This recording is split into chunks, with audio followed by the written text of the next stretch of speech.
नि सा गा पनि पनि धा पा पद पद गा नि ध सा नि सा गा पनि पनि धा पा पद पद गा नि ध सा ही गाथा अस्तित्वाची शौर्याची पराक्रमाची ही गाथा अस्तित्वाची शौर्याची पराक्रमाची या मातीमधल्या कणाकणातील मौल्यवान रत्नांची या मातीमधल्या कणाकणातील मौल्यवान रत्नांची कर्तृत्व इथे गगनाला भिडे परिमोल जाणून घेऊ व्यक्तिविशेष विद्यार्थी मित्रांनो, रेडिओ MPSC गुरुमध्ये मी आरजे प्रिया तुम्हा सगळ्यांचं मनापासून स्वागत करते. विद्यार्थी मित्रांनो, आपण व्यक्तिविशेष या सत्रात काही विशेष व्यक्तींची माहिती जाणून घेत असतो. अशा काही विशेष व्यक्ती ज्यांनी उल्लेखनीय अशी कामगिरी करून आपला ठसा उमटवला आहे. मित्रांनो, आज आपण अशाच एका महत्त्वाच्या व्यक्तींविषयी जाणून घेणार आहोत. पण त्याआधी मला एक सांगा, तुम्ही हॅलेच्या धूमकेतूबद्दल ऐकलंय का? विद्यार्थी मित्रांनो, हॅलेचा धूमकेतू हा 76 वर्षांनी दिसतो. हॅलेच्या धूमकेतूची नोंद इसवी पूर्व 240 पासून आढळते. मित्रांनो, हॅलेचा धूमकेतू हा मानवाला माहीत असलेला पहिला आवर्ती म्हणजे फिरून परत सूर्यमालेत येणारा धूमकेतू ठरला.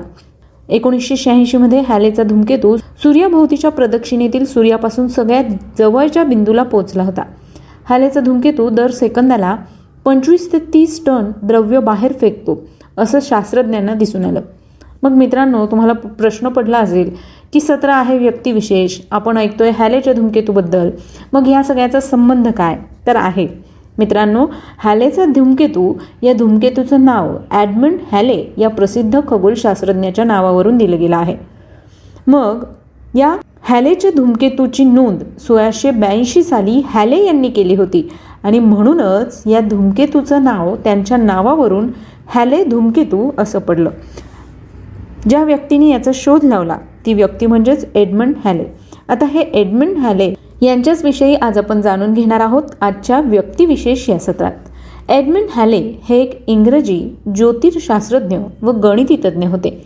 त्यांनी एका नवीन धूमकेतूची कक्षा आकडेमोड करून प्रथम निश्चित केली. त्यामुळे त्यांच्या नावावरून त्या धूमकेतूचं नाव हॅलेचा धूमकेतू असं करण्यात आलं. हॅले यांनी सर आयझॅक न्यूटन यांचा mathematical principles of natural philosophy हा ग्रंथ 1687 मध्ये प्रकाशित करण्यासाठी मोठं सहकार्य केलं. तसंच सदर ग्रंथांच्या संहितेचं संपादन देखील केलं. हॅले यांचा जन्म लंडनजवळील हॅगरस्टोन येथे 8 नोव्हेंबर 1656 रोजी झाला होता.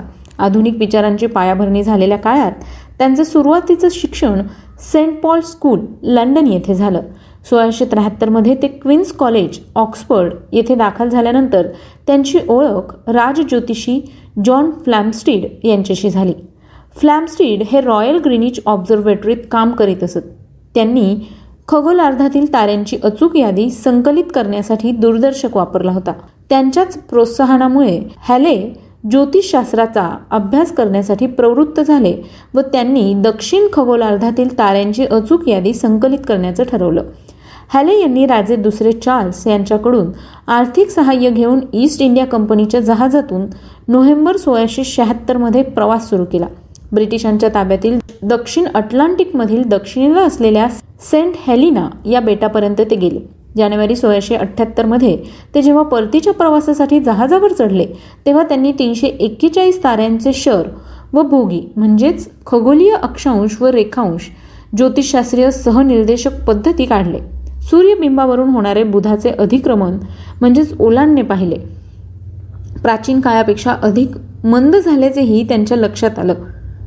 त्यांची दक्षिण खगोलार्धातील ताऱ्यांची यादी 1678च्या अखेरीस प्रसिद्ध झाली. दूरदर्शकाच्या मदतीने स्थाननिश्चिती केलेल्या दक्षिण खगोलार्धातील ताऱ्यांची अशीच ही पहिली यादी होती व तिच्यामुळे ज्योतिर्विद म्हणून ते परिचित झाले. 1678 मध्ये त्यांची रॉयल सोसायटीचे फेलो म्हणून निवड करण्यात आली. त्यांना राजाच्या मध्यस्थीने ऑक्सफर्ड विद्यापीठाची MA पदवी देखील देण्यात आली. हॅले व सर आयझॅक न्यूटन यांची केम्ब्रिज विद्यापीठात 1684 भेट झाल्यामुळे गुरुत्वाकर्षणाच्या सिद्धांताच्या विकासात हॅले यांनी महत्त्वाची भूमिका बजावली. सूक्ष्मदर्शक तज्ज्ञ रॉबर्ट हुक, प्रसिद्ध वास्तुविशारद सर क्रिस्टोफर रेन व हॅले हे रॉयल सोसायटीतील त्रिमूर्ती होते. ग्रहांना कक्षेत ठेवणारी प्रेरणा ही त्यांच्यातील अंतराच्या वर्गाच्या व्यस्त प्रमाणात कमी होते. हे हुक व हॅले यांनी गणिताने काढले. मात्र या परिकल्पनेवरून ग्रहांच्या निरीक्षित गतींशी जुळणारी सैद्धांतिक कक्षा काढणे त्यांना शक्य झाले नाही. हॅले त्यानंतर न्यूटन यांना भेटले तेव्हा न्यूटन यांनी ही समस्या आपण आधीच सोडवली असल्याचं सांगितलं. ही कक्षा म्हणजे विवृत्त असेल असं सिद्ध करण्यासाठी त्यांच्या आकडेमोडी चुकीच्या वाटेने जाणाऱ्या ठरल्या. हॅले यांनी प्रोत्साहन दिल्याने न्यूटन यांनी आपले खगोलीय यामिकीवरील अध्ययन अधिक व्यापक करून प्रिन्सिपिया या ग्रंथाची निर्मिती केली. हॅले यांच्या अंगी मोठ्या प्रमाणावरील माहिती अर्थपूर्ण संक्षिप्त रूपात मांडण्याची क्षमता होती. 1686 त्यांचा जगाचा नकाशा प्रसिद्ध झाला व त्यात महासागरावरील तेव्हा असलेल्या वाऱ्यांची वाटणी दाखवली होती आणि प्रसिद्ध झालेला तो पहिला वातावरण वैज्ञानिक चार्ट होता. त्यांच्या ब्रेस्लो शहरासाठीच्या मृत्यू सारण्या 1693 प्रसिद्ध झाल्या. लोकांमधील मृत्यूदर व आयुर्मान यातील परस्पर संबंध दर्शवण्याचा हा पहिला प्रयत्न होता. याचा भावी काळातील जीवन विमाविषयक सारण्यांच्या विकासावर परिणाम झाला. नौका अधिकरणाच्या सूचनांनुसार त्यांनी पारमूर पिंक या एक काठी युद्ध गलबताचे 1698 ते 1700 दरम्यान अधिपत्य केले. वैज्ञानिक कामांसाठी या गलबताची ही पहिली सागरी मोहीम होती. दक्षिण अटलांटिकमध्ये होका यंत्रातील नोंदीत होणाऱ्या बदलांचे निरीक्षण करणे आणि ते ज्या बंदरांना भेटी देणार होते त्या बंदरात अचूक अक्षांश रेखांश ठरवणे हा या मोहिमेचा हेतू होता. 1701 त्यांनी अटलांटिक व पॅसिफिक क्षेत्रांचे पहिले चुंबकीय चार्ट प्रसिद्ध केले. त्यात त्यांनी वक्र रेषांद्वारे महासागराच्या त्या भागातील होका यंत्रातील एकसारखे असलेले बदल दर्शवले होते. असे चार्ट उपलब्ध असलेली सर्व निरीक्षणे आणि आपले अनेक सागरी मोहिमात त्यांनी स्वतः घेतलेली निरीक्षणे यातून संकलित केली होती.